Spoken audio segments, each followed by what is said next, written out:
Stories about wolves are supposed to begin with destiny. With a bond snapping into place between two souls under the watching moon. Lyria Vale's story begins with destiny choosing someone else. The winter hall of Frostfang is bright with snowlight when her life comes apart. She stands at the edge of the carved stone dais, lace veil spilling down her back like captured frost. The great doors stand open, letting in the hush of falling snow and the low murmur of the gathered pack. Pine boughs hang from the pillars. Lanterns burn like trapped stars. This was supposed to be the day she pledged herself to Kaelin Arden. The boy who became her friend after her mother died. The man she has loved for years. The future beta whose ring still presses cold against her finger. I can't, Kaelin says. 2 words. A knife. His voice isn't loud, it doesn't need to be. The front rows of elders, war chiefs, family, all of them hear it. The officiant falls quiet. Somewhere in the back, a cub starts to whimper before being hurried out. Lyria stares at him. At the man she had imagined kissing beneath the rising moon, the man she thought she would wake beside for the rest of her winters. His dark hair is braided back for the ceremony, his ceremonial coat is half-fastened, as if he dressed in a hurry. She knows all his expressions, but the one on his face now is new. Guilt. And something worse.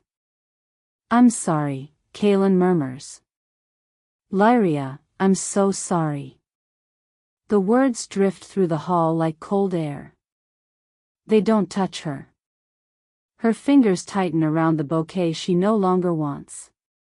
For a moment she can't hear anything over the slow, heavy beat of her own heart.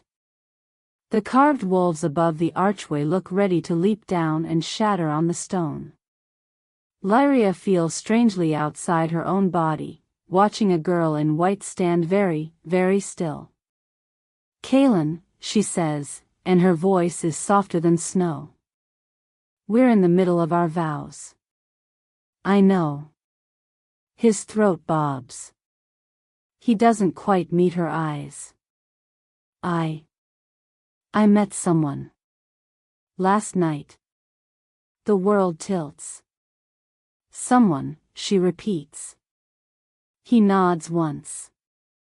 My mate. There is a rustle through the front rows. A hissed intake of breath. The officiant's hand tightens around the ceremonial blade.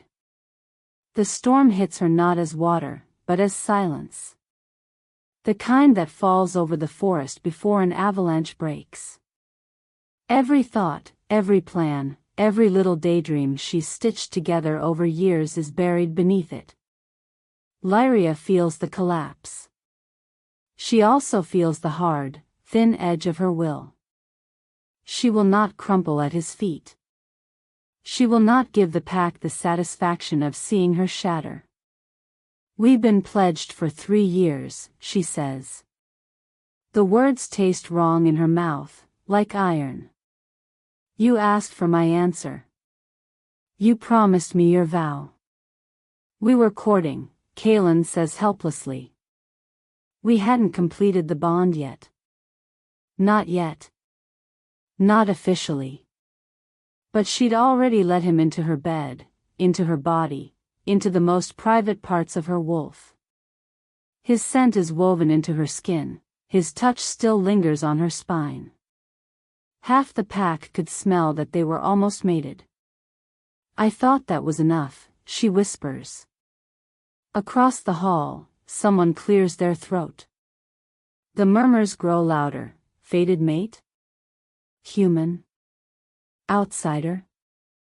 The words swirl like snowflakes, sharp and stinging. Who is she?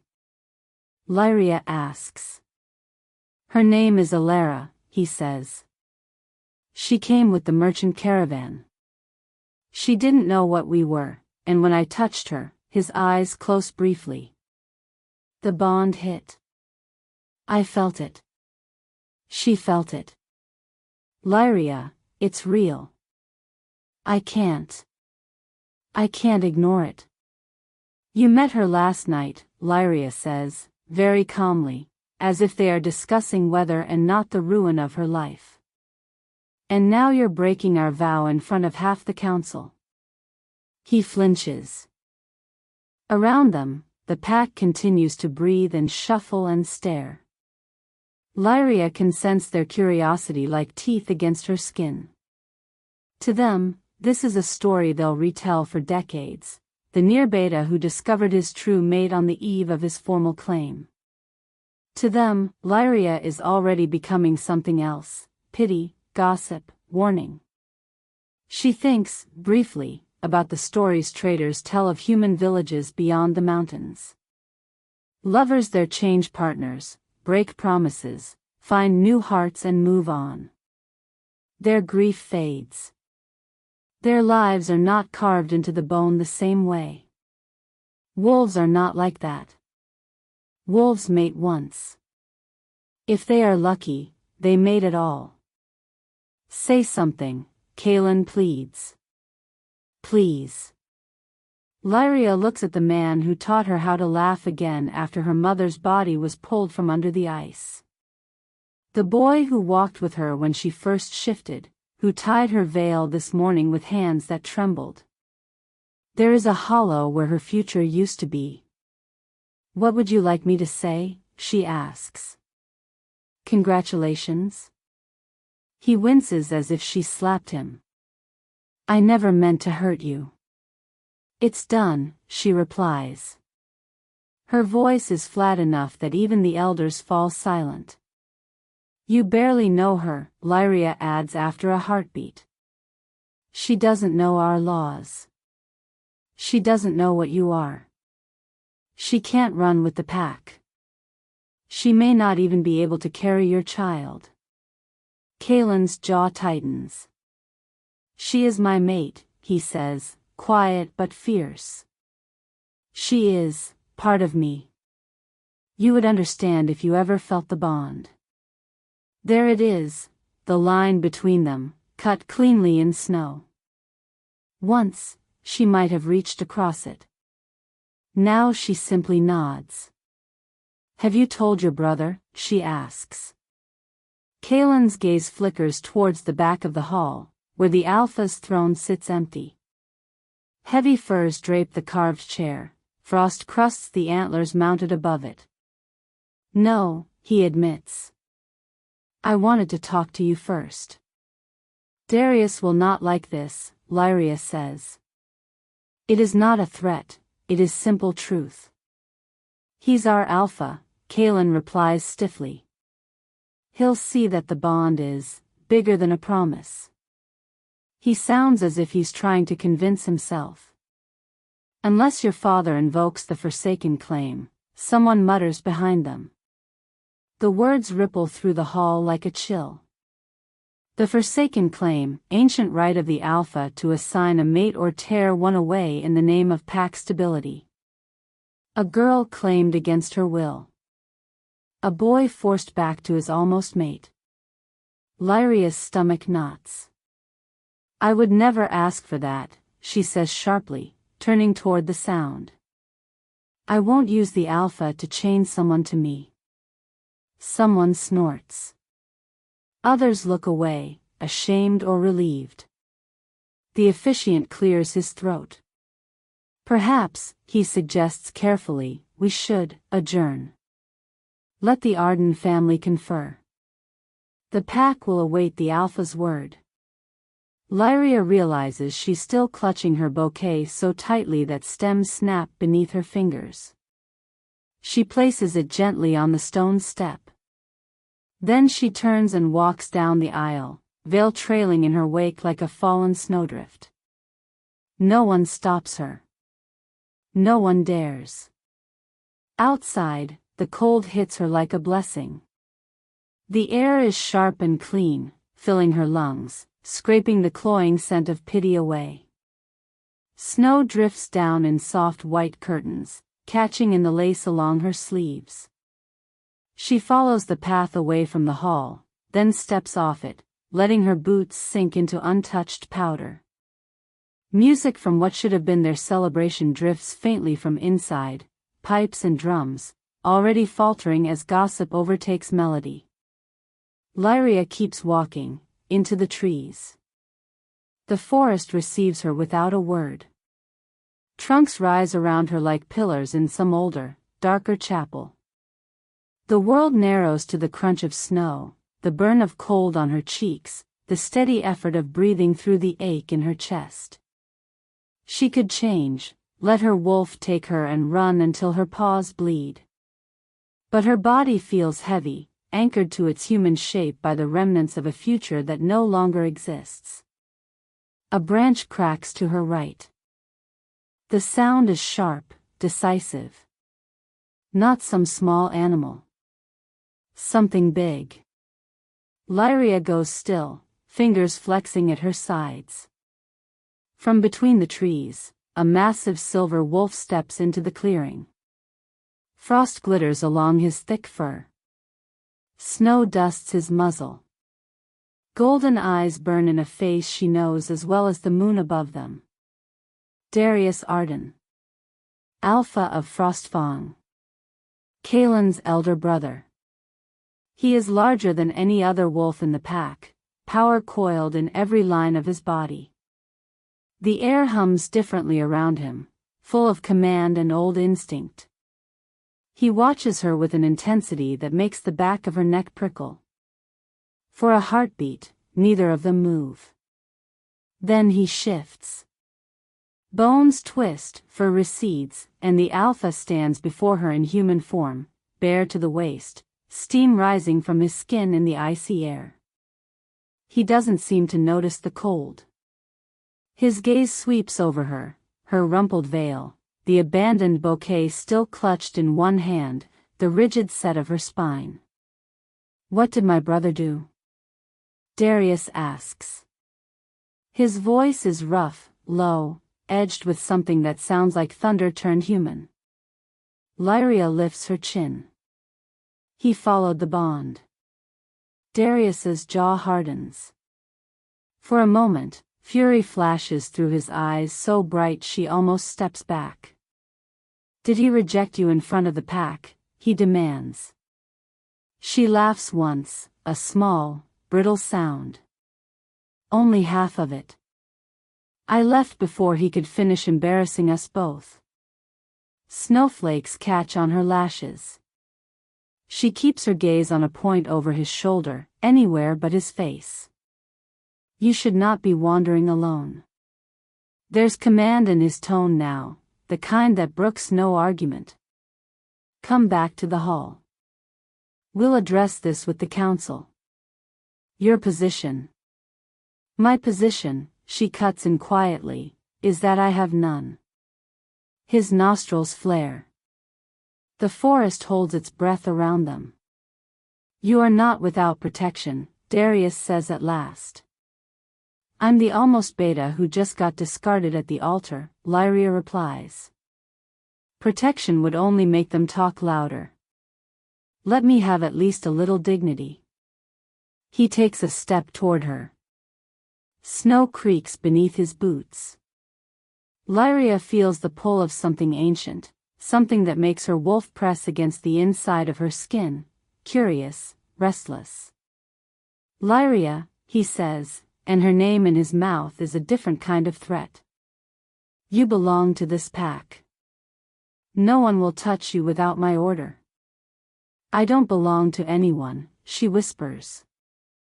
For a moment, something raw flickers across his face. Want, regret, an ache he buries almost as soon as it appears. "If you insist on freezing yourself," he says, voice clipped, "at least stay within scent range of the walls." He turns away before she can answer, shoulders rigid, and shifts mid-stride back into the great silver wolf. In a blur of motion, he is gone between the trees, a flash of fur and power disappearing into the snow. Lyria stands alone again. Only then does she let herself sink to her knees, veil spilling around her like a pool of white. The cold bites through her gown. She presses her hands to the frozen earth and breathes until the sharpness in her chest settles into something she can carry. By the time she makes it back to her father's house, the sky has bruised to twilight. The little stone cottage sits just inside the inner ring of the pack's territory, smoke curling from the chimney. Warm light spills from the windows. It should feel like refuge. Tonight it feels like a mouth waiting to swallow her. She slips inside quietly, hoping to reach her room, but the hiss of her stepmother's voice finds her first. Lyria. Maris appears in the narrow hallway, skirt swishing, hair wrapped in a dark braid. Her eyes flick over Lyria's crumpled veil and snow-streaked dress.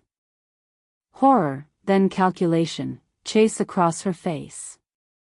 So it's true, Maris breathes. He called it off. Lyria's fingers tighten around the veil's edge. Good evening to you too. This is not a joke. Maris grabs her elbow, steering her toward the small sitting room. Do you have any idea what you've done to us? To yourself? Lyria bites back the urge to laugh. What Kaelin has done, she wants to say.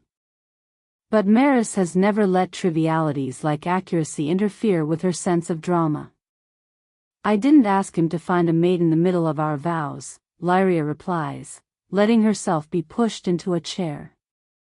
Maris paces, hands twisting in her apron. You've been courting the beta heir for years. Everyone assumed the bond would settle. Your father told the council you were as good as claimed. And now he tosses you aside for some caravan girl? Her mouth tightens. They'll say you drove him away. They'll say there's something wrong with you.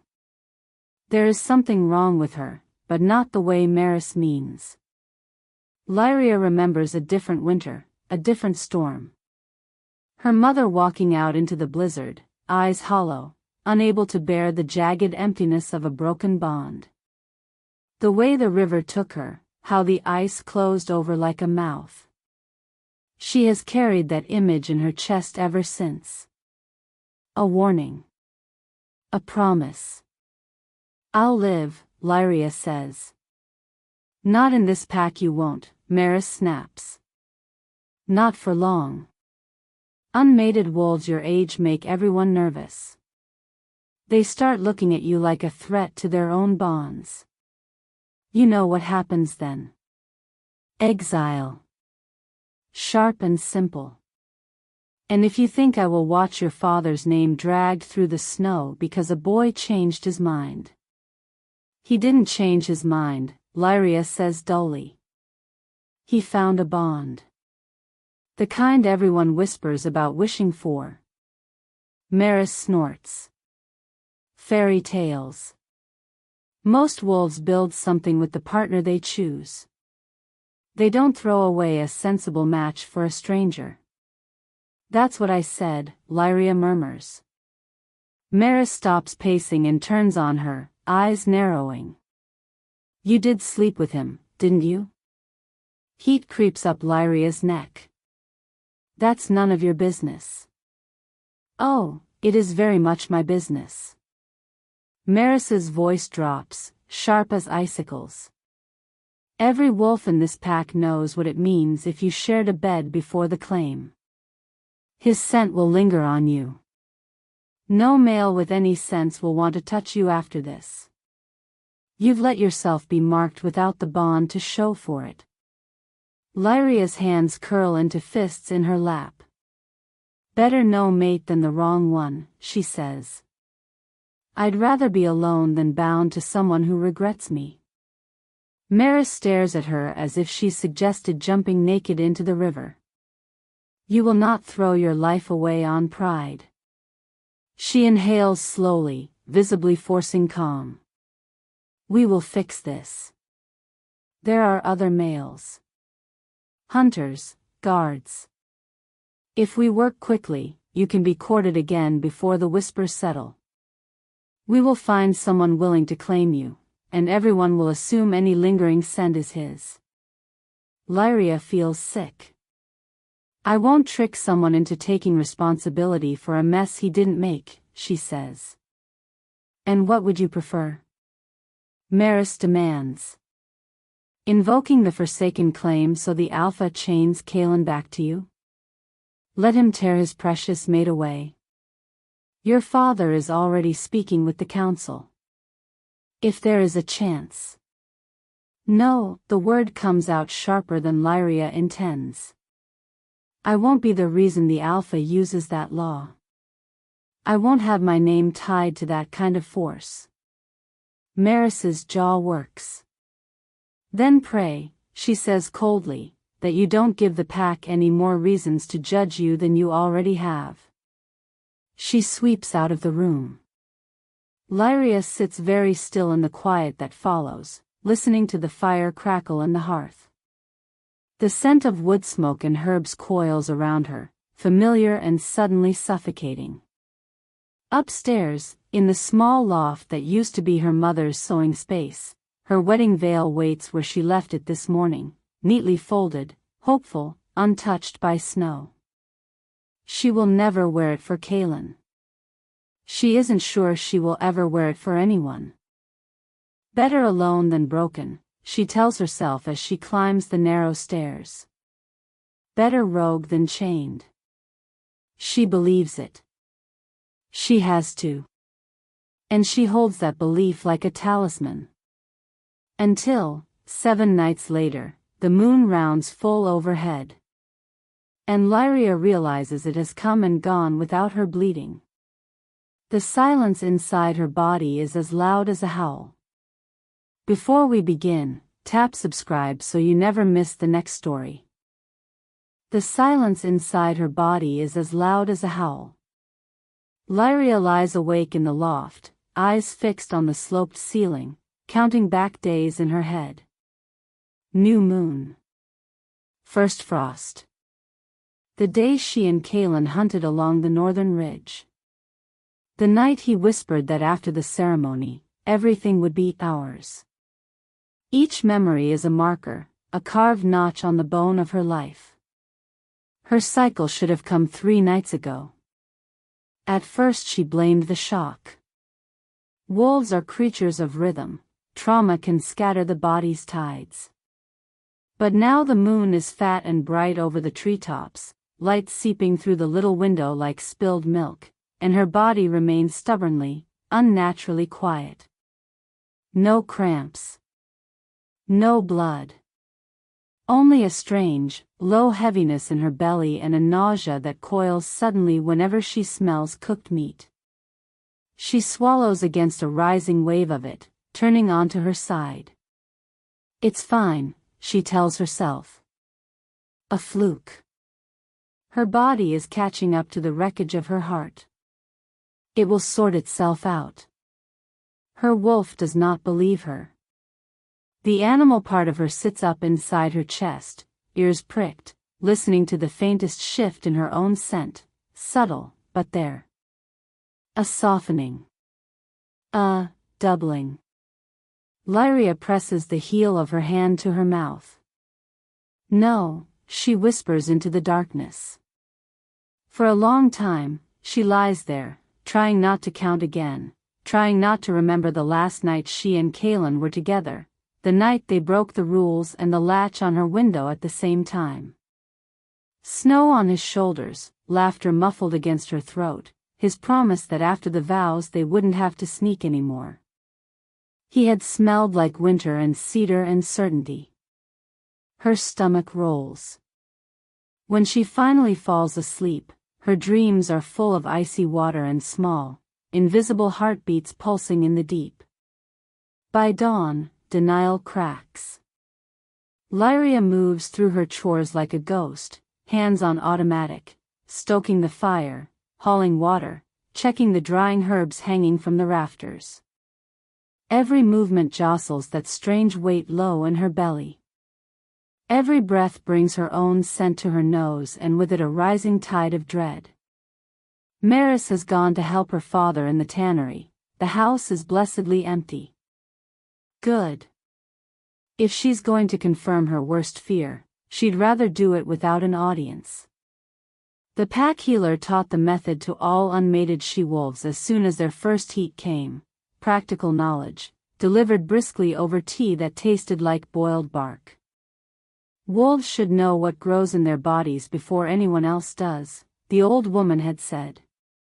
Secrets fester. Lyria pulls down the little stoppered jar of moonroot from the shelf. The dried white petals whisper against each other. Her fingers shake as she measures out a pinch, then another.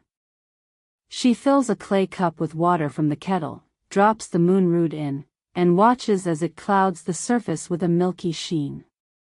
A simple charm, nothing dramatic. If there's no pregnancy, the mixture will settle clear again. If there is.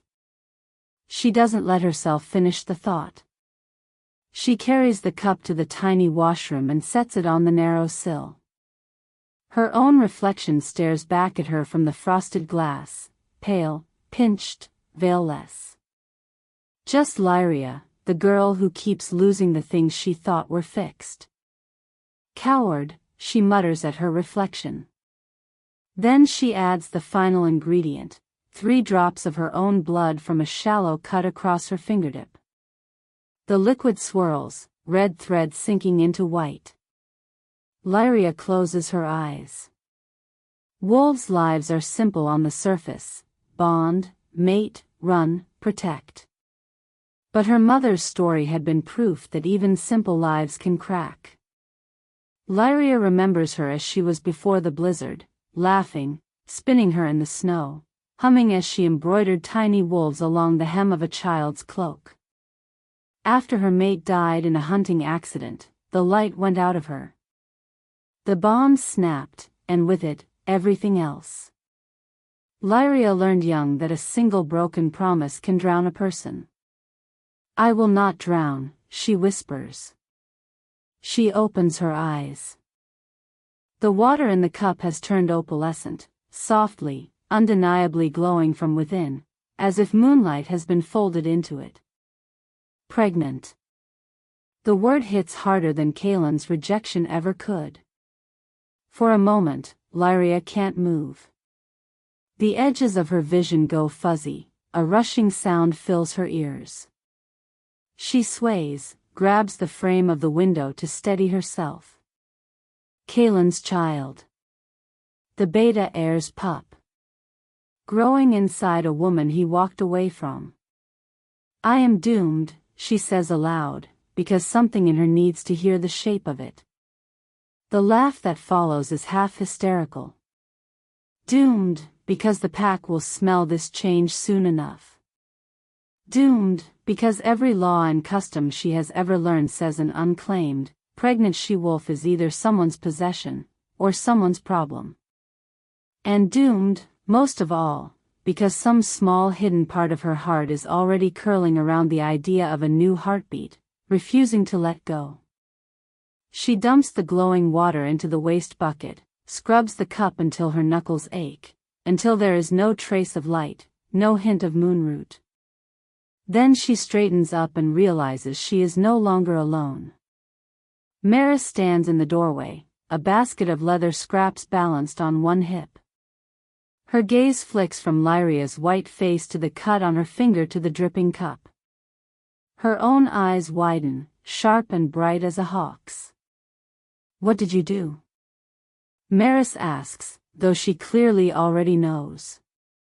Lyria's throat feels like sand. Nothing, she says. Maris crosses the room in 3 strides and snatches the cup from her hand, sniffing. Her mouth thins. Moonroot, she says. Saints save us, girl. Lyria opens her mouth. No words come out. For a heartbeat, Maris simply stares at her. Then, slowly, she sets the cup down and closes the washroom door with careful precision, shutting them both inside the small space. How late? She demands. Lyria swallows. A week, she admits. Maybe a little more. Maris mutters something vicious in a language Lyria doesn't fully know. You couldn't keep your legs closed for 2 more weeks, she hisses. You already let him brand you with his scent. Now this? Lyria flinches as if struck. Don't, she says quietly. Not today. Maris presses her fingers to the bridge of her nose, breathing hard. When she looks up again, the first flash of shock has been replaced by something colder. Calculating. Does anyone else know? She asks. Lyria shakes her head. No. Good. It will stay that way. What? Lyria's voice sharpens. This isn't something we can just pretend away. Maris steps in close, gripping her shoulders. Listen to me, she says. If the pack learns that the beta put a pup in you and then discarded you for a caravan stray, they will tear this family apart. Half will demand he be forced to claim you. The other half will blame you for tempting him. Either way, we are all ruined. I never asked him to. I know, Maris cuts in. And it doesn't matter. Truth matters less than scent and rumor. Your father's place in the tannery, our house, your sister's future, all of that turns on what happens next. Lyria's stomach churns. So what is it you expect me to do? Lose it on purpose? March to the healer and ask her to scrape my wound clean? Maris goes very still. No, she says after a moment, voice low. We are not butchers. The pup is innocent. But we can manage appearances.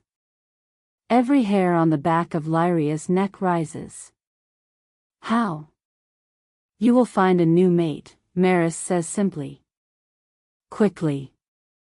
A guard, a hunter, anyone with decent standing and no better offers on the horizon.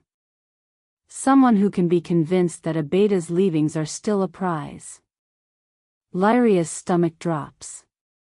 You expect me to trap a man into raising Kaelin's child and call it a blessing? I expect you to survive, Maris snaps back. By the time your belly shows, you'll be properly mated. The pack will assume the pup is his. No one will question the timing too closely. Wolves always rush when a bond settles. No, the word comes out of Lyria like a growl. Her wolf rakes claws along her ribs in agreement. I won't lie to someone like that. I won't chain myself to a man for the sake of covering Kaelin's shame. Maris's eyes narrow. You would rather what? Announce it to the Alpha? Force Kaelin to give up his precious fated mate and take responsibility? You said yourself you couldn't live with that. Lyria winces.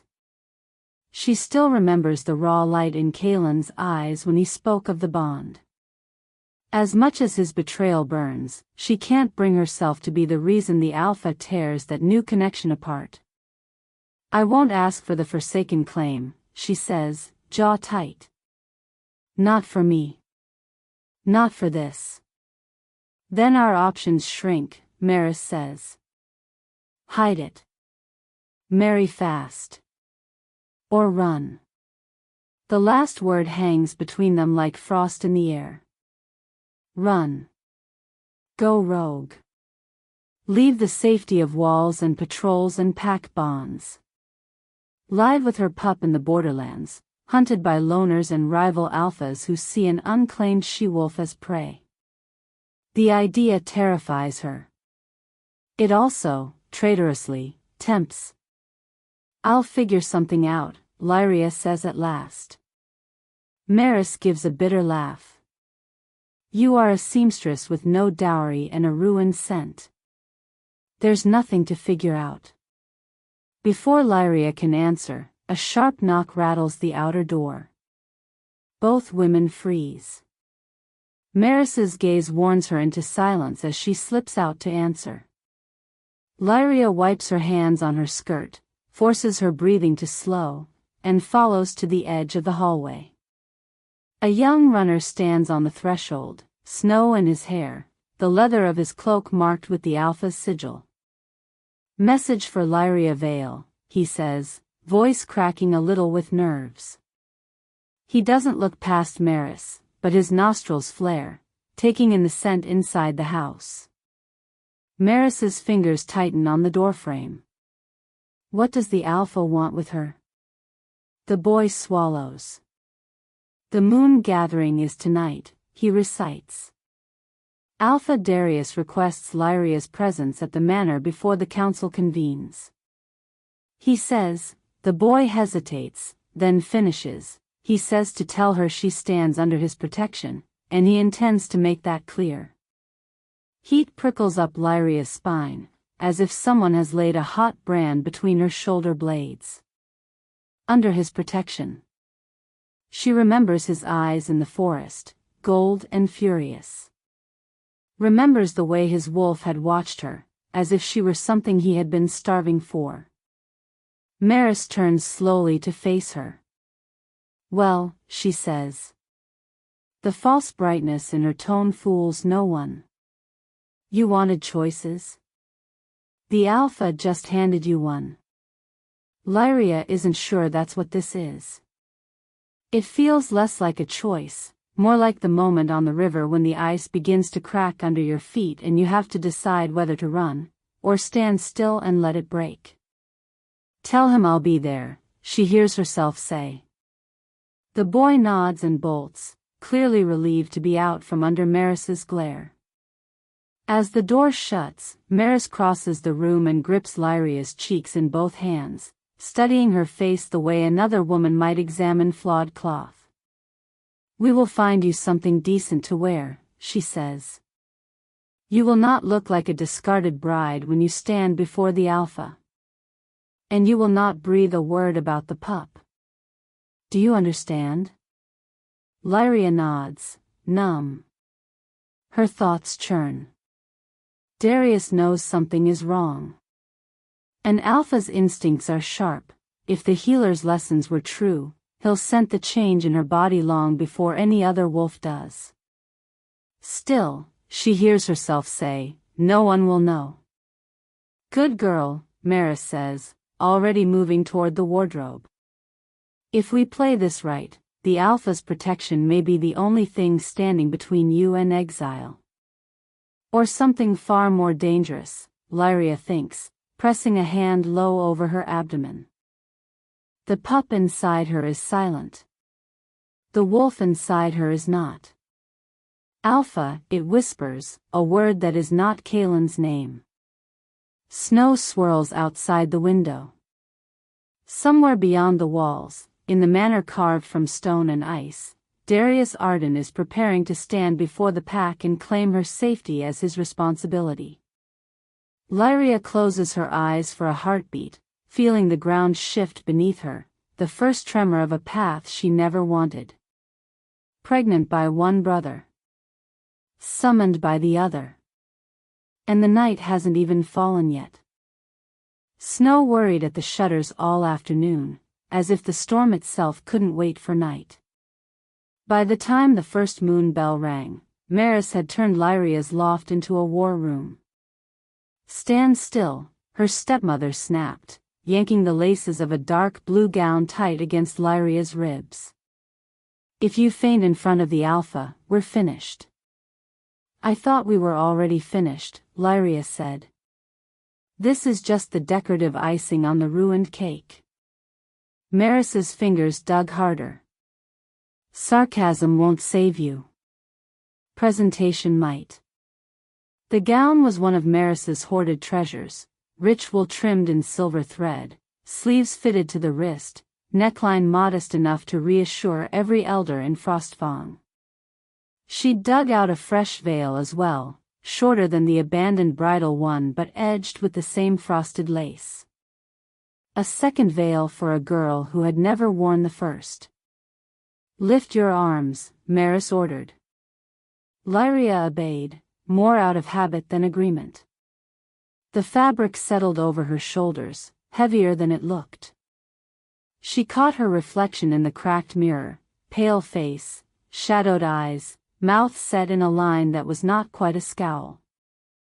No matter how Maris pinned and smoothed and fretted, she still looked like what she was, the almost beta who'd been turned away.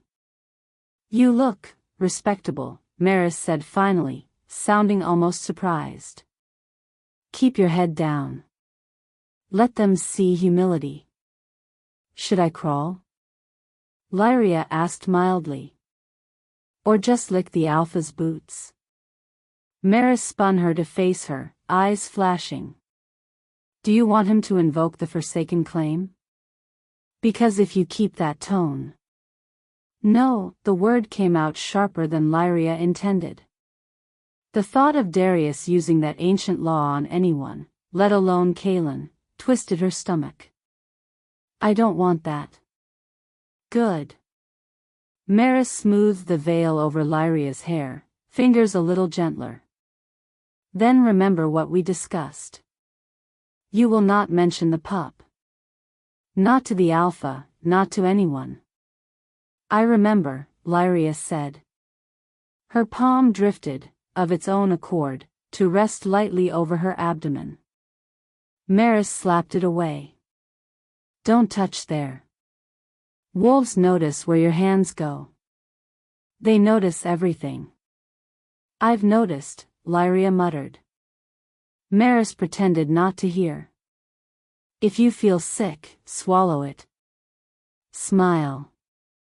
You're not ill, you're nervous. Do you understand? If they send a pregnancy and realize Kaelin left you with his child, they'll drag him in front of the council and all the blood in this mess will land on our doorstep. You mean yours, Lyria said. His name. Your reputation. Our survival, Maris snapped. Put on your cloak. The alpha waits for no one. Neither, Lyria thought, did the storm. The path to the alpha's manor wound uphill through the oldest part of Frostfang. Snow packed beneath Lyria's boots, squeaking with each step. Wolves in human form clustered along the way, those without a council seat hoping for a glimpse of whatever drama the night might bring. Whispers followed her like a second veil. That's her. The rejected one. Heard he found his mate the night before. Saints, imagine. Lyria focused on the rhythm of her breathing. In, out. The cold helped. It sharpened edges. She could pretend the tightness low and her belly was just muscles clenched against the chill. The alpha's manor rose ahead, carved directly into the cliffside, a fortress of dark stone and narrow windows, its arched entrance flanked by wolf statues rimed with frost. Torches burned beside the doors, their light flickering across carved sigils. A guard stepped forward as she approached. Lyria Vale, he said, inclining his head. The alpha is expecting you. Lucky me, she almost said. Instead she nodded and stepped inside. Heat hit her like a wave. The great hall was already crowded, elders in their heavy furs, hunters with snow still melting in their hair, young wolves craning for a better view. The air was thick with scents, fur and smoke and cold iron, the tang of anticipation. At the far end of the hall, under the carved wolf heads and hanging banners, Darius stood on the dais. He wore black, as always, the fur-lined cloak of his station thrown back from his shoulders. Golden eyes swept the room, assessing, calculating. He was not smiling. Lyria wasn't sure she'd ever seen him smile. Beside him, slightly behind, stood Kaelin. Lyria's heart lurched despite herself. He looked tired, shadows under his eyes, mouth set in a line that might have been guilt. His hand was entwined with another's. The girl at his side wore a simple gray dress, hair loose around her shoulders. Human, if Lyria read her scent right, soft and warm and utterly devoid of the iron-sharp edge of wolf. She was pretty in a fragile way, with wide dark eyes that flicked nervously from face to face. When those eyes landed on Lyria, they widened further. The girl's grip on Kaelin's hand tightened. Something else pricked at Lyria's senses. Not in the girl's scent, there, the notes were clear, human, fear, a whiff of unfamiliar spices from foreign lands. No, it was the way the air around her felt, just for a heartbeat, like the hum before lightning. A shimmer, here then gone. Lyria frowned. Kaelin followed the line of his mate's gaze. When he saw Lyria, his shoulders tensed. He made no move to approach. He just stared, as if he'd forgotten she had legs and could walk into the same room as him. Fine, she thought, lifting her chin. Let him look. A sharp rap of a staff against stone cut across the murmurs. The elder at Darius's right cleared his throat. The moon gathering of Frostfang Pack is now in session, he intoned. Alpha, you called this assembly? Darius's gaze shifted to Lyria. Yes, he said. His voice carried easily in the hall, deep and steady. Bring Lyria Vale forward. Every head turned. For a heartbeat, Lyria considered running. Straight out the doors, into the forest, onto the unbroken snow. Let them talk to her shadow. Instead, she walked. Each step up the central aisle felt like a test. No one spoke, but the weight of their staring pressed against her skin. At the foot of the dais, she stopped and bowed her head, the way Maris had drilled into her. Lyria, Darius said. Look at me. She did. The force of his gaze nearly knocked the breath from her. There was anger there, yes, banked and controlled, but also something else. Something that made her wolf rise, ears pricked, as if hearing a forgotten song. You stand here, he said, because my brother forsook his vow in front of witnesses. Kaelin flinched. The girl at his side paled. Darius's focus never left Lyria. Tell the council, he went on, whether you were wronged in any other way. Were promises broken? Was there force? Coercion? The questions sank hooks into old bruises. Lyria felt the eyes of the elders on her, the hungry curiosity in the room. If she said yes, if she nodded, even once, she knew where this would go. The Forsaken claim would be invoked. Kaelin would be dragged between love and duty. Ilara, if that was truly her name, would likely be cast out or worse. The pup inside her shifted, or maybe that was just her imagination. Lyria took a breath. No, Alpha, she said. There was no force. No coercion. Kaelin, she swallowed. Kaelin spoke honestly, even if the timing was poor. He did not wrong me beyond that. A murmur rippled through the hall. One of the elders, a narrow-faced man who'd always looked at her like she was something tracked in on his boots, snorted. Honesty? To leave a girl at the altar for a stranger? We should invoke the claim and see how honest he feels then. Others chimed in. Beta heirs don't get to treat mates like toys. The human girl is a distraction at best, a threat at worst. She's not a threat, Kaelin burst out, voice cracking. She's my mate. The human girl, Ilara, pressed closer to him, visibly shaking. Darius lifted a hand. Silence fell, grudging but real.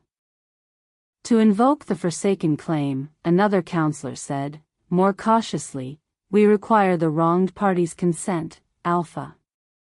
And Lyria Vale has just said. I heard her, Darius said. His gaze flicked to Kaelin then, sharp as a blade. I also know her. He let that hang in the air for a moment before turning back to the assembly. The pack will not tear itself apart over my brother's choices, he went on.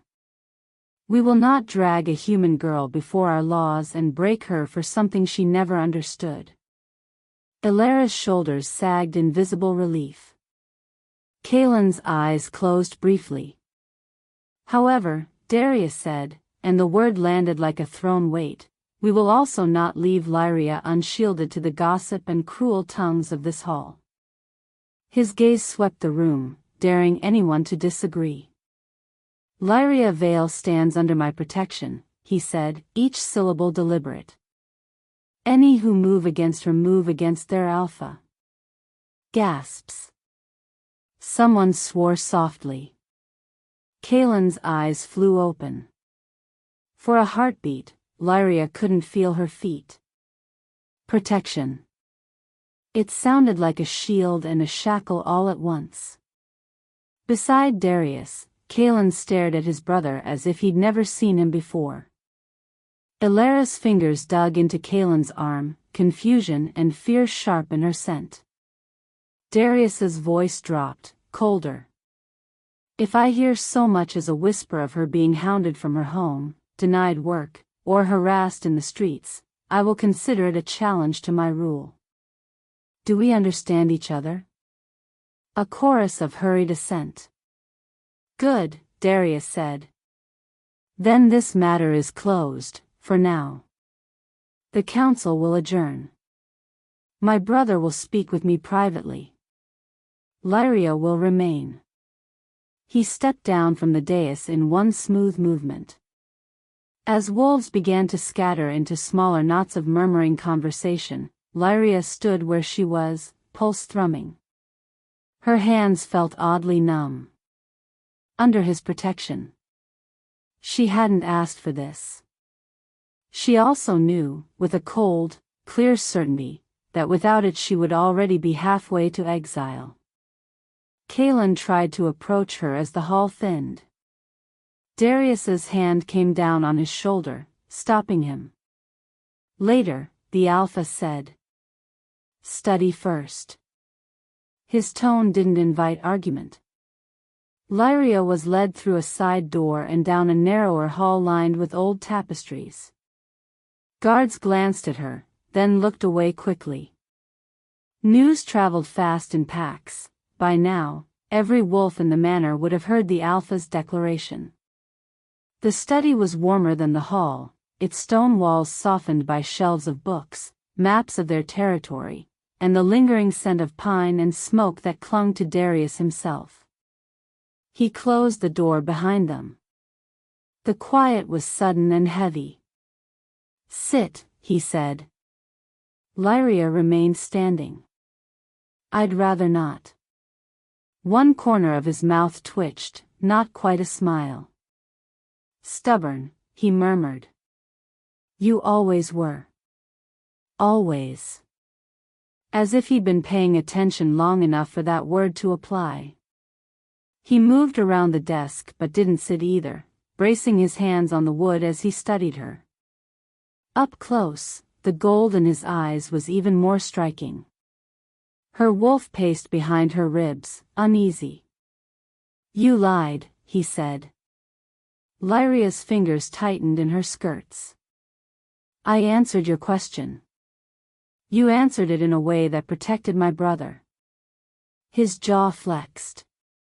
How much of that was for him, and how much was because you feared what I would do if you said otherwise? Does it matter? She asked quietly. It matters to me. She looked away, towards the window where snow traced thin lines down the glass. You heard what the elders wanted. Drag Kaelin back. Tear his bond apart. Punish the human. Make it clean, even if it's cruel. She swallowed. I won't be the excuse for that. So you let them think this was nothing but poor timing? Darius asked. No broken promises. No deeper wounds. Lyria laughed softly. Broken promises don't show in a council ledger, Alpha. Only broken laws. His nostrils flared, wolf reading wolf. And yet, he said slowly, your sense says otherwise. Her heart tripped. He stepped around the desk, closing some of the distance between them. Not enough to touch, but enough that his presence crowded the air. You smell different, he said. Not just grief and old vows. Something new. His gaze lowered for an instant to her abdomen before snapping back up. You are not as alone as you think, Lyria. Heat crawled up her neck. She forced her hands to remain at her sides, away from the place she desperately wanted to shield. I've been in shock, she said. I haven't eaten properly.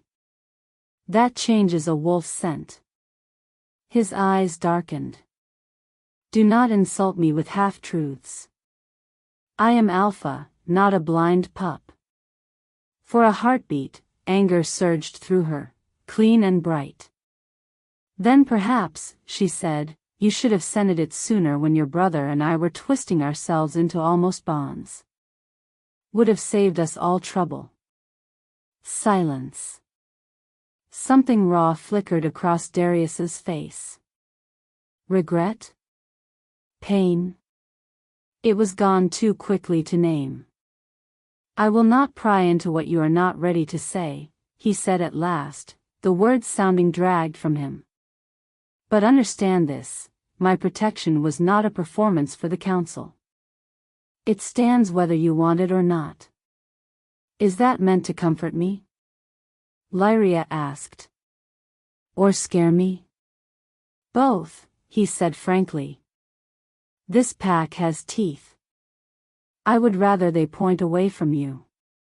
She searched his face, looking for some hint of mockery. Found none. Why? She asked before she could stop herself. You've never exactly gone out of your way to be kind. His throat worked. Kindness, he said hoarsely, is not something I can afford to show you in public. The air between them tightened. He took one more step closer. She could see the faint scar along his jaw now, the flecks of darker brown in the gold of his irises. Her heart thudded traitorously. If you are in any danger, he said, voice low, from gossip, from law, from my brother's choices, you will come to me. Do you understand? Her wolf leaned toward that voice. Lyria held herself very still. Yes, Alpha, she said.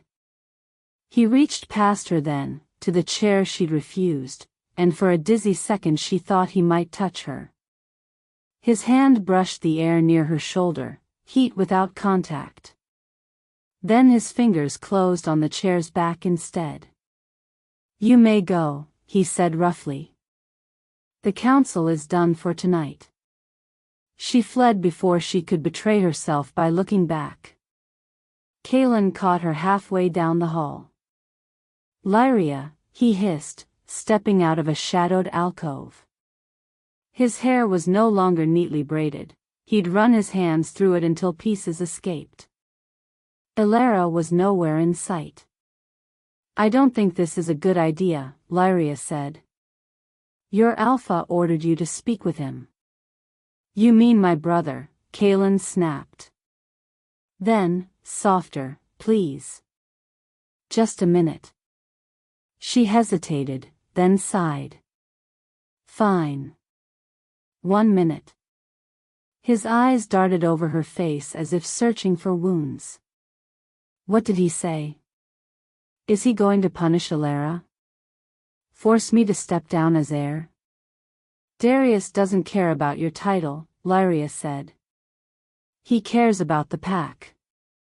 And, apparently, it strays. Kaelin winced. You're not a stray.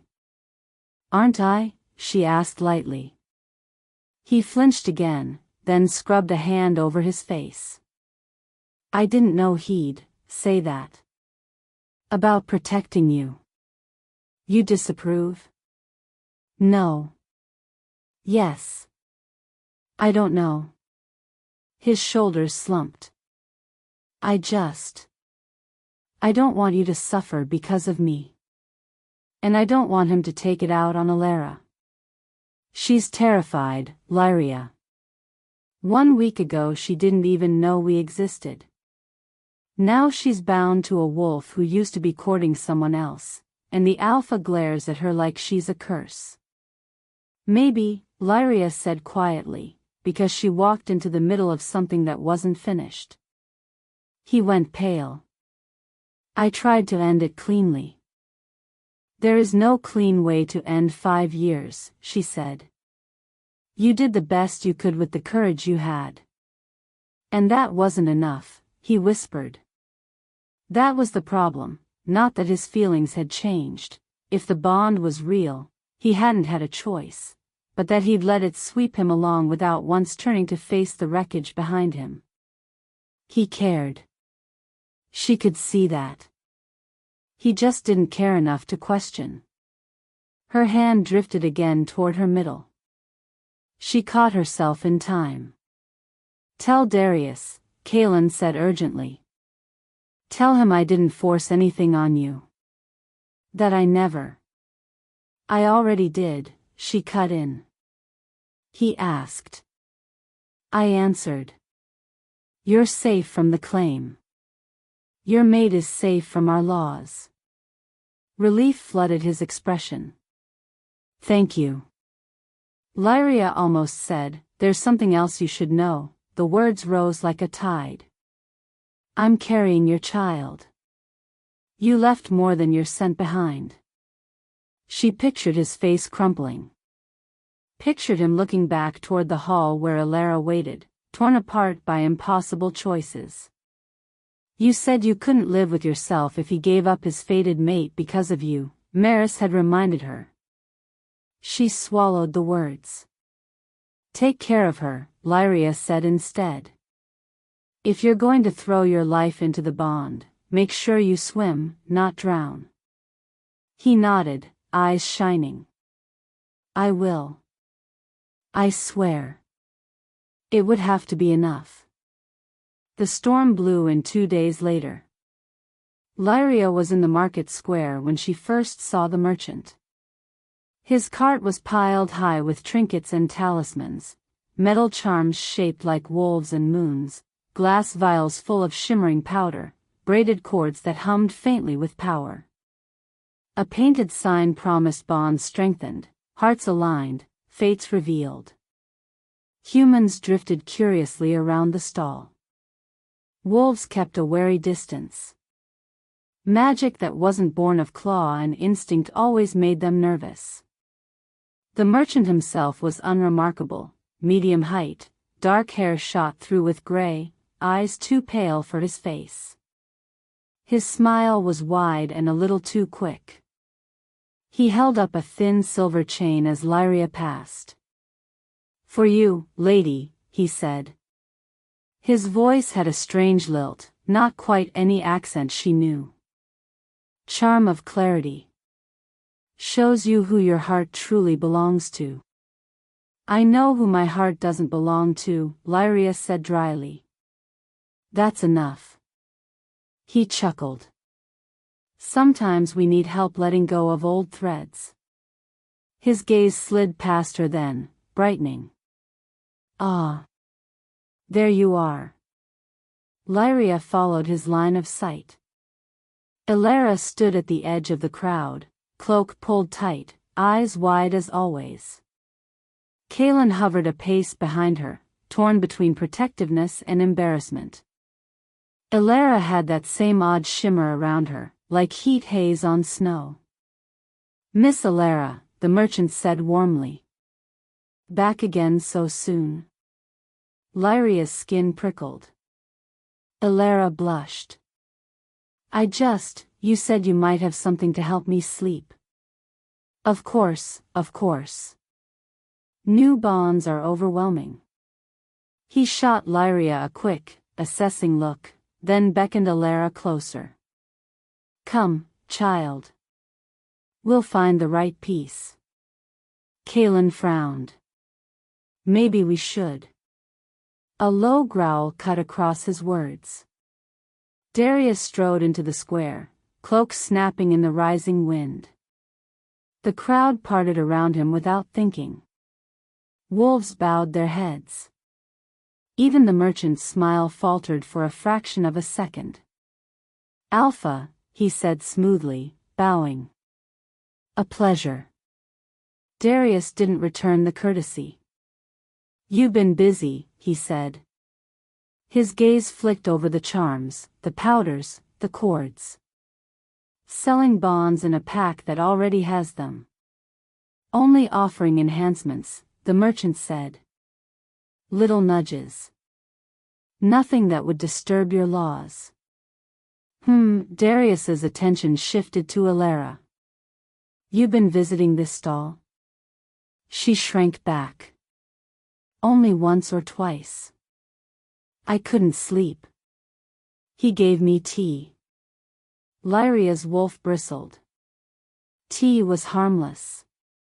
Unless it wasn't. We'll speak later, Darius said to Ilara, voice gentler. Then, to the merchant, you will be watched. See that you give us no reason to escort you out of our mountains. The merchant bowed again, unruffled. Of course, Alpha. I am merely a traveler seeking honest trade. Darius didn't look convinced. His gaze snagged on Lyria then, as if drawn by a magnet. Vale, he said. You're supposed to be on the south storage run. I finished early, she said. Thought I'd see what the storm blew in. He grunted. Next time, stay out of the wind. She almost rolled her eyes. Almost. As he turned away, the merchant watched them both with interest, pale eyes thoughtful. Lyria pushed herself hard on the next day's patrol, grateful for work that required muscle instead of thought. She hauled crates in the south storage caves until her arms trembled, then helped inventory dried meat and winter grain. It was on her way back, the last crate balanced in her arms, that the world tilted. A wave of nausea hit so suddenly she barely had time to set the crate down before she doubled over. The cave spun. Cold sweat broke out along her spine. Lyria, one of the younger wolves called. You all right? I'm fine, she managed. The words tasted like lies and bile. The next step proved her wrong. Her vision tunneled. The crate blurred. The stone floor rushed up to meet her. She woke on a pallet in the healer's den, the smell of herbs and old smoke familiar and oddly comforting. You gave them quite a fright, the healer said, peering down at her. The old woman's white braids swung as she moved. Collapsing like a felled tree. Sorry, Lyria croaked. Her throat felt dry. Don't apologize to me. Apologize to the pup you nearly sent tumbling. The words jolted her fully awake. The healer's eyes were kinder than Maris's, but no less sharp. Did you really think I wouldn't notice? She asked. Moonroot or no, an old wolf can smell the second heartbeat. Lyria swallowed hard. Please, she said. No one can know. The healer's gaze flicked toward the doorway. Unfortunately, she said, one already does. Bootsteps, heavy and sure, sounded on the stone. Darius filled the entrance, bringing a rush of cold air with him. His eyes went immediately to Lyria, scanning her as if searching for wounds again. What happened? He demanded. She overworked herself, the healer said briskly. Body's making space for new life, and she treats it like an empty cart. I've told her before. You knew, Darius said to Lyria, voice very quiet. She couldn't meet his eyes. I suspected, she murmured. The healer huffed. Suspected, my tale. The child's strong enough I can hear the echo without trying. Darius's jaw clenched. Is she, are they? Both fine, the healer said. For now. If she doesn't insist on hauling boulders out of sheer stubbornness. She turned back to her herbs, clearly done with the conversation. Darius stepped closer to the pallet. The air seemed to thicken. Whose? He asked. She flinched. You know whose. Say it, he insisted. Kalen's, she whispered. It's Kalen's. For a moment, the Alpha's control slipped. Rage bright and primal flared in his eyes, not at her, she realized with a jolt, but at the situation, at his absent brother, at the world. The healer glanced over. I assumed it was yours, Alpha, she said casually. You've been circling her like a male with a claimed mate. Lyria's breath caught. Darius's head snapped toward the healer. It is not, he said, each word clipped. But she falls under my responsibility now. The healer lifted one shoulder. Then act like it. She'll need watching. And protection. His gaze returned to Lyria. Something in it had changed, not just protectiveness now, but a fierce, possessive tenderness that made her throat close. I'll see her home, he said. That isn't necessary, Lyria began. It is, he said. Get up slowly. She did, legs unsteady. He hovered close, hands not quite touching her arms, ready to catch. The walk from the healer's den to the outer gate felt longer than it was. At the threshold, he stopped. From this moment, he said, no one touches you without my permission. If anyone threatens you, or the child, you come to me. Do you understand? His voice left no room for argument. Lyria nodded, heart hammering. You can't guard me from gossip, she said, trying for practicality. They'll find out. They'll know it's Kalen's. Let them, he snarled softly. If they wish to judge someone, they can start with the male who walked away from the mother of his pup. She had no answer for that. He watched her until she was halfway down the path, as if reluctant to let her out of sight. Only then did he turn back toward the manor, shoulders tight. She didn't make it home without incident. The alley between the tannery and the baker's shop was usually just a shortcut, narrow, shadowed, smelling of leather and yeast. Tonight, the storm had driven most wolves indoors. The alley was empty. Or so she thought. Hands grabbed her the instant she stepped into the shadows. A cloth clamped over her mouth. Rope bit into her wrists. She kicked, twisted, but there were at least 3 of them, maybe 4, hooded figures that moved with the coordination of wolves used to hunting together. Got her, a voice hissed by her ear. Hurry. The Alpha's pet won't be alone for long. Panic flared hot. She sank her teeth into the cloth and the fingers beneath it, tasted blood and curses. One of them slammed her into the wall. Pain burst behind her eyes. Careful, another muttered. We need her heart whole. More heartbreak makes stronger magic, the caster said. Caster. Through the roaring in her ears, Lyria caught other words. Break the Alpha's hold. Cut the pack's thread. She's the wound we need. Fear for herself mingled with a new, visceral terror for the small life inside her. No, she thought wildly. Not again. I will not drown. She kicked out blindly, heel connecting with a knee. Someone yelped. The grip on her arms faltered for a heartbeat. A heartbeat was all a wolf like Darius needed. The snarl that ripped down the alley was like nothing Lyria had ever heard, raw, murderous, full of ancient promise. A silver blur exploded into the narrow space, teeth flashing. Her captors shouted, scrambling. One went down under a crushing weight and a spray of blood. Another tried to shift, too slow. The third dragged Lyria backward, using her as a shield. Alpha, he cried. Take another step and I'll slit. Darius hit him like a landslide. Lyria felt the rush of air as claws missed her by a breath, tearing into the man behind her instead. Hot blood splattered her cheek.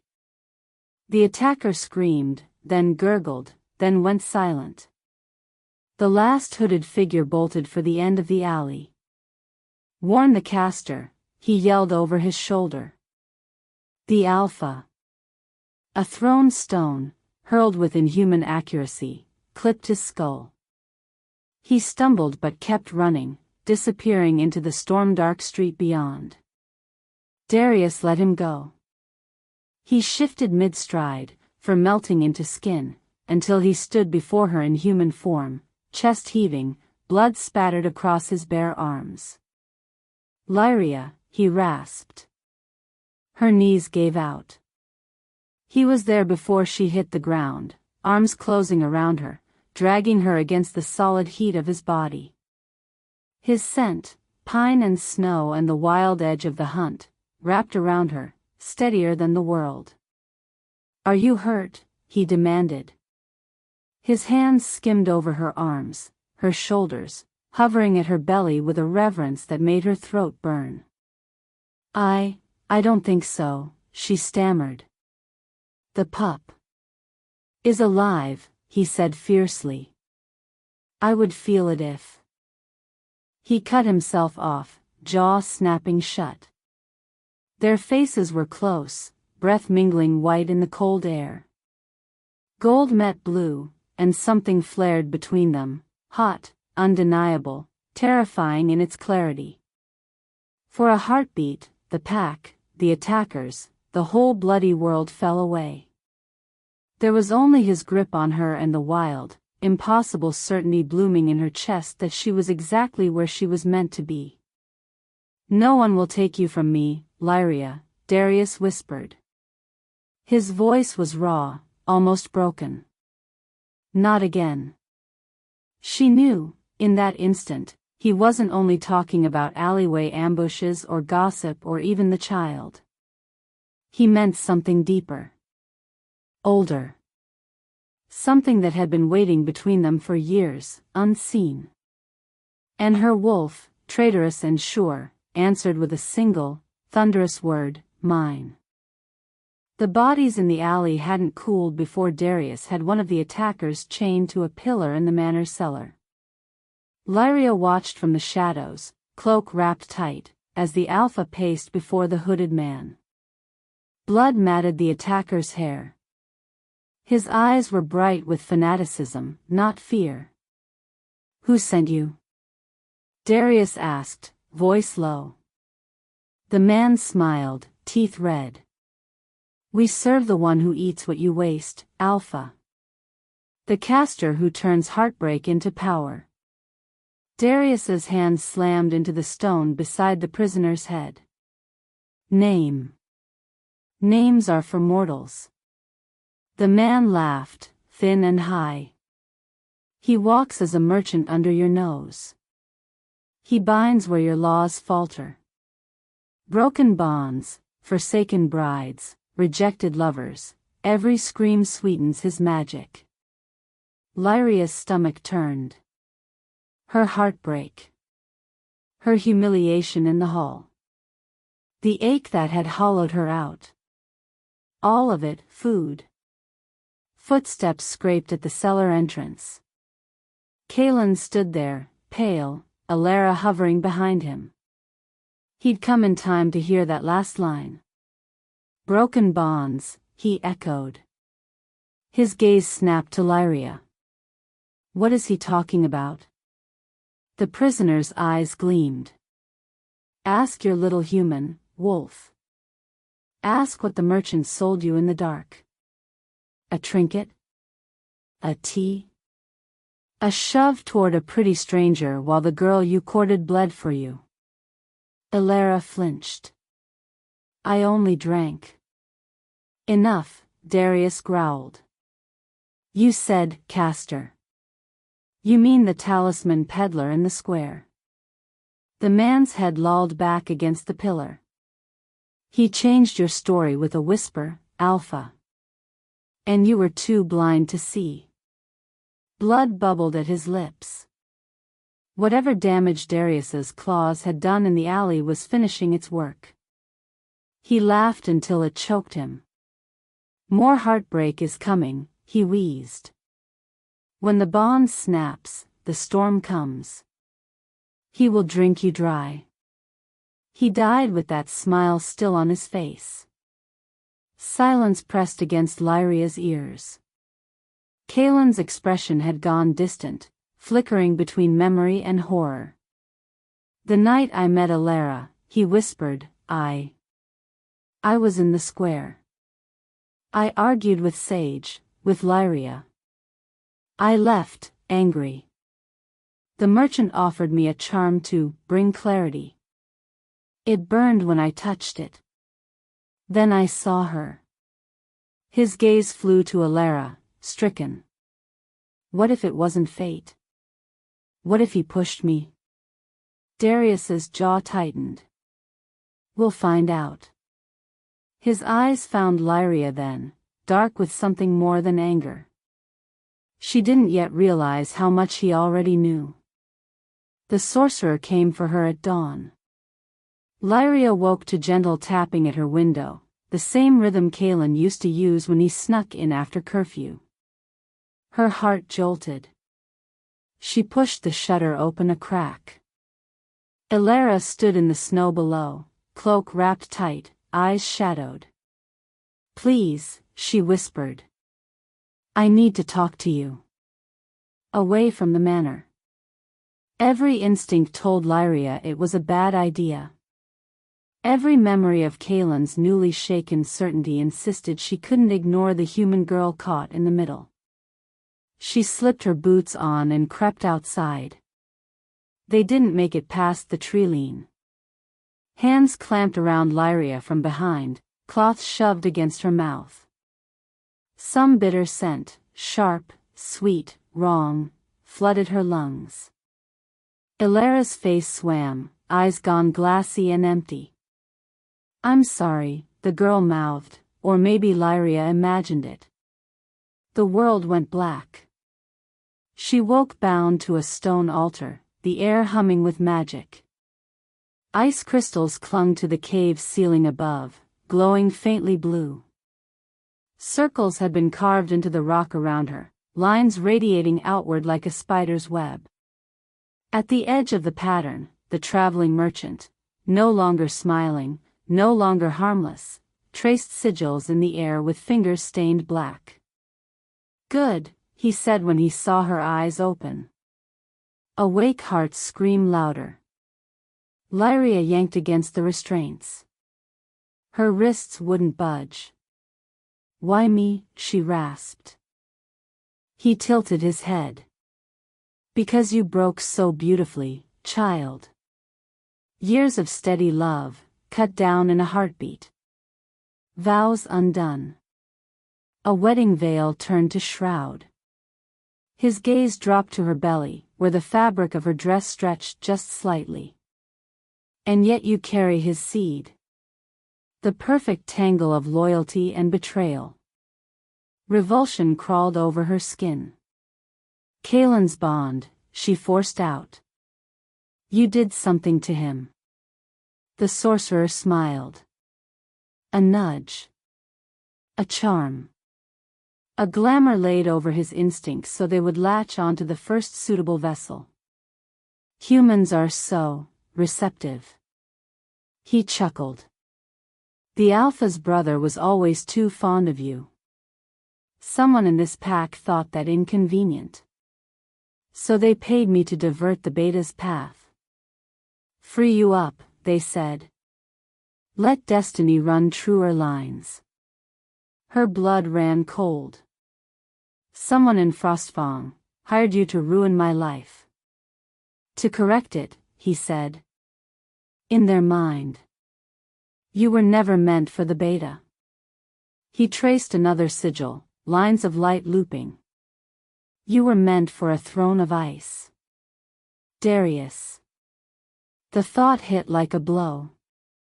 You ruined his life, too, she whispered. On the contrary. The sorcerer's eyes glittered.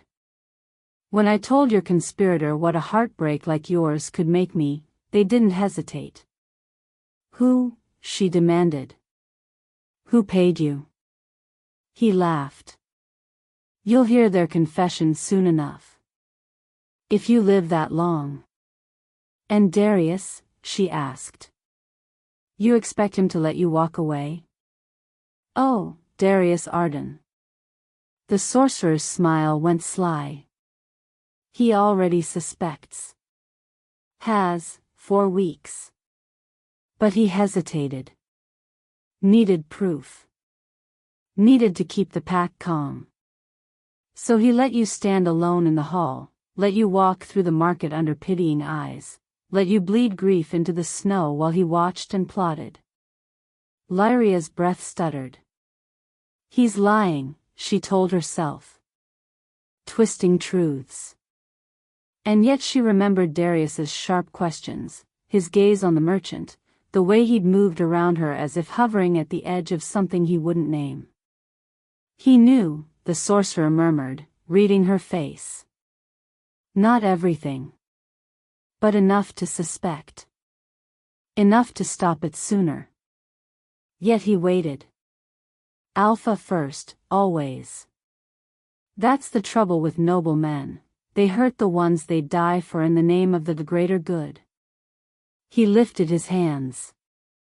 Power gathered, thick and cold. Now, he said, scream for me, little wolf. It will make the storm so much sweeter. He didn't get the chance. The first explosion of sound was a howl, raw, furious, echoing through the cave like thunder. The second was stone cracking as a massive silver wolf slammed into the outer chamber. Chaos followed. Hooded acolytes rushed forward, Darius tore through them like paper. The sorcerer hurled a bolt of blue-white energy. It splashed against a hastily raised shield of fur and muscle. The cave shook. Lyria wrenched at her bonds, ignoring the burn. Enough, the sorcerer snarled. He snatched a dagger from his belt, lunging toward her. If I can't drink her heartbreak slowly, I'll take it all at once. Steel flashed. Darius slammed into him, shifting mid-leap, tackling him away from the altar. The dagger skittered across the stone. They grappled, magic and claw and raw strength tangling. In the end, it wasn't dramatic. Darius's hand closed around the sorcerer's throat. Power sparked, then guttered. With a single, brutal twist, he snapped the man's neck. Silence fell, broken only by Darius's ragged breathing. He turned to Lyria, face pale under streaks of blood and ash. Are you hurt? Depends, she said, voice shaking. On whether emotional murder counts. He flinched, then sliced through her restraints, helping her sit. His hands trembled against her skin. You heard him, she said. All of it. Yes. You knew. You suspected. And you said nothing. He closed his eyes for a heartbeat. I couldn't accuse a pack member without proof. I had to be sure. If I'd moved too soon, it could have torn Frostfang apart. And what about me? Her voice rose. What about my life being torn apart? My bond. My reputation. My child. You let me stand there, humiliated, so the pack wouldn't wobble. Lyria. You knew something was wrong with Kalen's bond and you still let him walk away. You sensed the pup before I did and you said nothing. You put the pack above me again and now you think killing one sorcerer fixes it? He stood there, unflinching, taking every word like a blow he thought he deserved. No, he said quietly. It doesn't fix it. Then why? She demanded. Why keep me under your protection like some prize, while hiding the truth? His eyes burned. Because if I spoke, I risked losing everything at once, my brother, my pack, and you. You never had me, she said, throat thick. You just decided I was yours. Pain crossed his face. Not decided, he said hoarsely. Discovered. He took a step closer, as if pulled. When I turned 18, my wolf woke up to you. Your scent, your laugh, the way you looked at the snow like it was the only thing that understood you. I knew then you were my true mate. And you were already reaching for my brother. The cave seemed to shrink around them. So I stepped back, he went on. I let Kalen court you. I told myself you were happy. That my job was to keep the peace. Every time I looked at you, my wolf tore at my ribs, but I held the line. When the sorcerer's stink fouled the air, I thought, I hoped, it was just some cheap charm. I waited for proof because if I was wrong, I'd destroy us all. Tears burned behind her eyes. Congratulations, she whispered. You destroyed me instead. His hands curled into fists at his sides. I am sorry, he said, and the words sounded like they cost him blood. For every moment I stayed silent. For every time I let duty be an excuse. But understand this, Lyria, bond or no bond, I have wanted you, chosen you, for years. Not as a symbol. As mine. Her heart lurched, traitor that it was. It also cracked open under the weight of too many truths. Then you should have said so before all of this, she whispered. Before the altar. Before the pup. Before I became a story for your council to argue over. She pushed to her feet, swaying. Lyria. Don't follow me. She fled the cave into a sky already boiling with clouds. The storm broke as she ran. Snow knifed sideways, turning the forest into a blur of white and shadow. Wind howled between the trees, drowning out everything but the roar in her own head. Her mother had chosen a night like this. The river called to her, a dark ribbon ahead, ice-crusted along its edges. Lyria stumbled toward it, lungs burning, cloak whipping like torn wings. Bond mates ruin everything, some bitter part of her thought. Her mother's bond had shattered her. Kalen's had dragged her life off its axis. Darius's, this deep, relentless pull, threatened to swallow what little control she had left. Lyria. His voice cut through the storm. She ignored it, stepping onto the frozen river. The ice groaned under her boots. Don't, Darius shouted. He emerged from the whiteout, coat open, hair plastered with snow. Desperation roughened his features. "Get off the river. Now." "Why?" she yelled back. "You going to order it as my alpha? My mate? My jailer? I'm trying to save your life. My life stopped belonging to me the moment you decided what was best for it." Tears burned hot and freezing on her cheeks. "You, Kalen, that damned sorcerer, everyone keeps choosing for me." He took a cautious step onto the ice. It creaked. "Then choose now," he said. "Run. Stay. Reject me. Claim me. I don't care which, as long as you're alive to do it. Don't pretend this bond is some gift," she spat. "You're just another fate with teeth." His jaw clenched. "I am a man," he said. "Flawed and furious and in love with you. Not a prophecy. Not a spell. I will not claim you without your consent. But I will not stand by while you drown for other people's mistakes." The word drown sliced through her. The ice shuddered. A crack shot out beneath her feet, racing toward him like a black lightning bolt. There was no time to move. The river opened its mouth and swallowed them both. The cold was a living thing. It seized her lungs, punched the air from her chest. The world flipped, up, down, light, dark, until all that remained was water and the violent hammer of her heart. She sank. Then a hand caught hers. Darius. Underwater, his eyes were fierce points of gold in the blue. His grip was crushing. He pushed her upward, toward the skewed glow of the hole in the ice, even as the current dragged at them. Something else moved in the deep, a shape, a memory.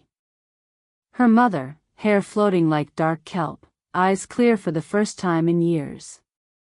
"Love didn't kill me," the vision whispered without sound. "Fear did. Fear of losing, fear of hurting, fear of being hurt. I stepped into the river because I let terror weigh more than love."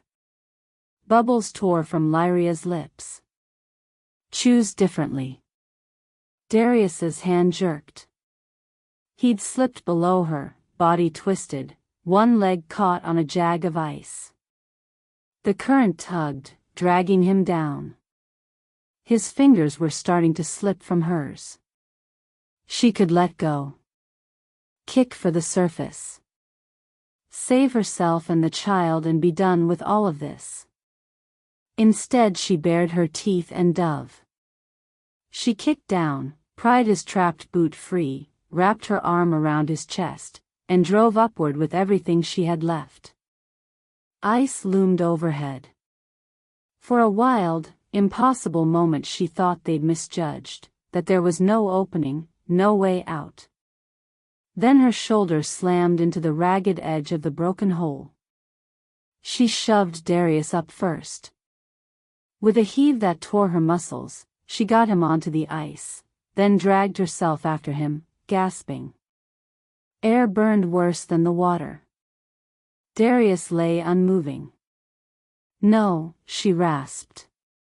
She rolled him onto his back, hands shaking, and started compressions the way the healer had shown the younger wolves after a hunting accident last year.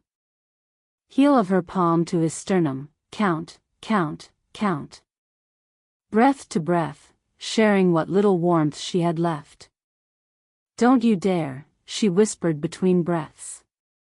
"You don't get to die on me after all this. That's my family's trick, not yours."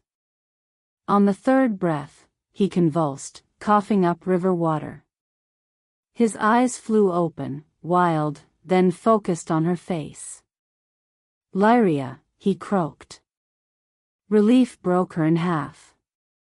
A sob tore loose, half laugh, half fury. "Idiot," she choked. You stupid, stubborn, infuriating man.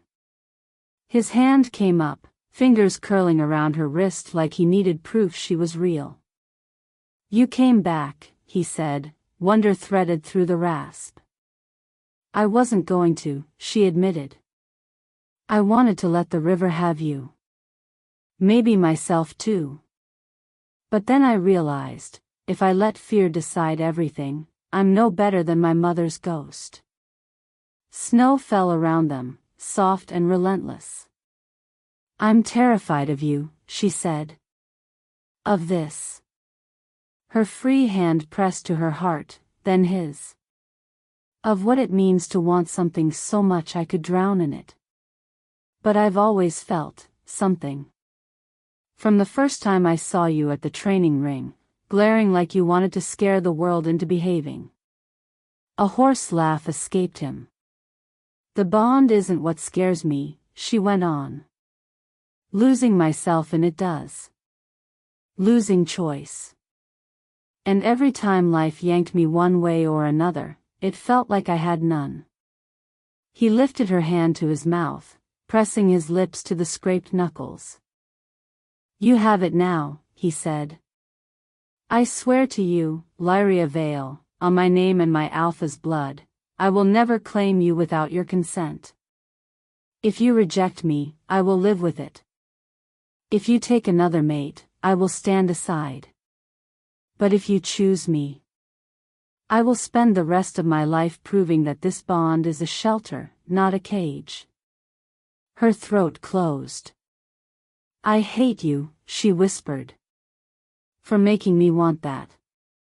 And, he asked softly. And I love you, she said, the words tearing free like a dam breaking. Saints help me, I think I always have. Even when I didn't have a name for it. The bond flared between them, warm, steady, like a fire kindled in the middle of winter. Not a blaze that consumed everything, but a heat that promised endurance. For the first time, it didn't feel like drowning. It felt like breathing. Frostfang did not get its storm without answers. The conspirator cracked under questioning within days. It wasn't some shadowy stranger, not a distant rival alpha. It was Mara, an elder councilwoman who'd once nursed Darius when he was a feverish pup, who'd always looked at Lyria with a calculating kindness.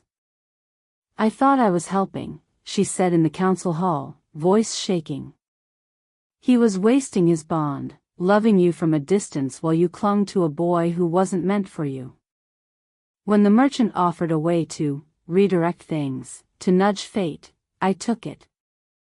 You nudged my brother's life off a cliff, Darius said, each word ice. Mara wept as they stripped her of her rank and banished her beyond the borders. No one cheered. Manipulation wrapped in good intentions had nearly broken them all. The sorcerer's death severed the spell like a cut rope. Kalen staggered into Lyria's doorway the next morning, Alara at his side, both of them white-faced. I remember, he said without preamble. Everything. The charm. The heat in my veins. How my wolf shifted. I still care about her, he nodded to Alara, but it's not the same. It's not fate. It's choice. And I used that lie to hurt you. He dropped to his knees. I am so sorry, Lyria. For leaving you. For doubting you. For not questioning when everything felt wrong. Her heart ached, but it no longer wanted to fold around him. I forgive you, she said, and meant it. His relief was a fragile, painful thing. You were a victim too. Just, not the only one. He nodded, tears bright. I know the pup is mine. Darius, standing behind her, stiffened. Lyria took a breath. By blood, she said. But Darius has claimed responsibility for us both. That won't change. Kaelin's gaze lifted to his brother, full of regret and something like gratitude. Take care of them, he said. With everything I am, Darius replied. Lyria stepped forward, voice soft. When your child asks about their father, she said, will you tell them? I'll tell them they had two, Lyria said. One who gave them life. One who stayed. It was enough. They married under falling snow. Not as a grand spectacle like the almost wedding had been, but as a ceremony carved from truth. The pack gathered in a circle, breath smoking, eyes bright. The Forsaken Claim law lay shattered in the fire pit, its old text burned as a symbol of endings and beginnings. Lyria walked the aisle between wolves with her head high, veil trailing behind her, not the old one, but a new piece she'd embroidered herself, patterns of wolves and waves and snowflakes stitched into the lace. She stopped before Darius. Lyria Veil, he said, voice carrying to the farthest ring. Do you choose me? Not as alpha, not as duty, but as the wolf who would be your mate. Her heart thudded. I choose you, Darius Arden, she said. Not because fate snarled us together.